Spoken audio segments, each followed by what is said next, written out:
Let's say your application processes files in different formats such as CSV, XML, and JSON. So naturally, you create beans that hold the parsing logic for each file type. Now, inside your service class, you inject those beans and switch them manually using if-else or switch blocks. It works, but this approach comes with a few problems. First, the service class becomes tightly coupled to all possible parsers. Second, it's not scalable. Every time you support a new file type, you will modify this method by adding more if-else conditions. And the more types you support, the more complex your logic becomes. So, maybe you decide to clean this up using the factory design pattern. You create a separate factory class, which returns a specific parser based on the input file type. To do this, you have to create an interface or a parent class which you will return from this factory method. All these parsers will extend or implement this parent entity. This is better. At least your service class is cleaner. But now you are maintaining a factory class which will have some problems as with earlier approach.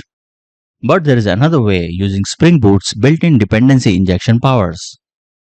Instead of manually injecting individual parser beans, we declare a map whose key is a string and value will be the file parser, which is the parent interface or the abstract class for all the parsers. Now let's see how auto bean detection works practically. First, create an interface which will be implemented by all the parser classes. Declare a method parseFile. Let's create individual parsers for CSV, XML, and JSON. Each of these will implement this interface and its parseFile method. For now, simply print a message. Remember to add a service annotation over this class to make it a Spring Bean. Similarly, create a class for XML parser and implement file parser interface. Provide implementation for parseFile method. Print a message. Also create a class for JSON parser just like that.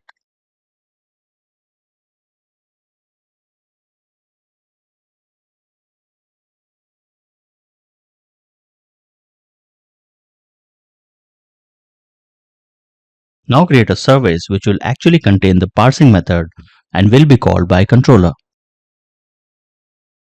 Declare a map whose key will be the string and value will be the file parser interface. Define a constructor for this service that takes a map as argument.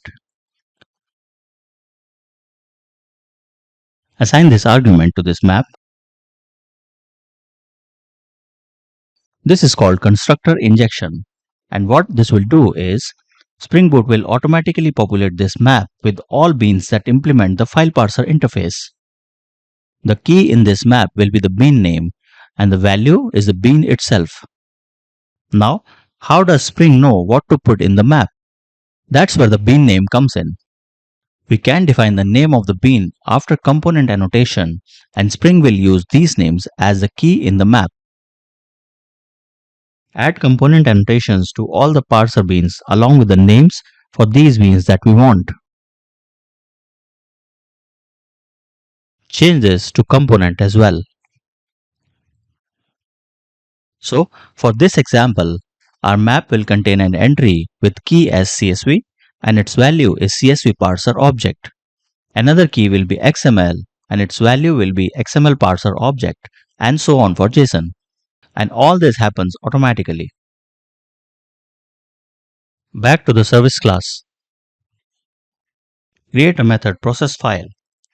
This will accept file type as the argument and based on the supplied file type, this will get the corresponding parser and parse the file.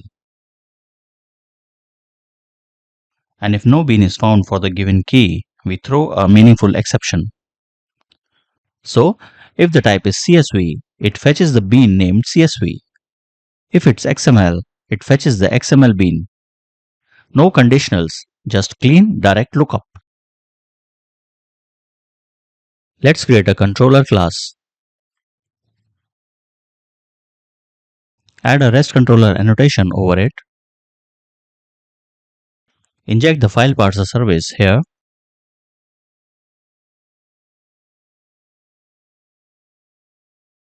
Define a method with getMapping. Accept the file type argument from the URL using path variable annotation. Define an argument to receive the value of this path variable. There is a dedicated video on Spring's path variable. Its link is at the top right corner and in the description. Call process file method from the service.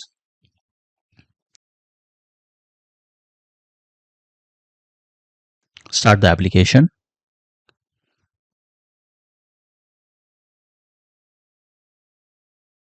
The application has failed to start. The error says that it could not find file parser service bean. Let's check this class. Oh, we forgot to add service annotation, due to which Spring is not able to auto-wire it. Restart the application.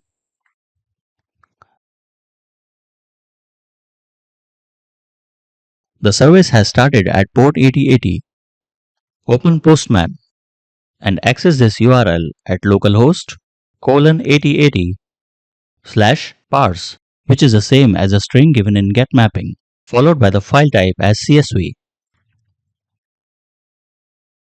Back to the application. See, it has picked up the CSV parser bean. Similarly, check for XML and JSON and an invalid file type.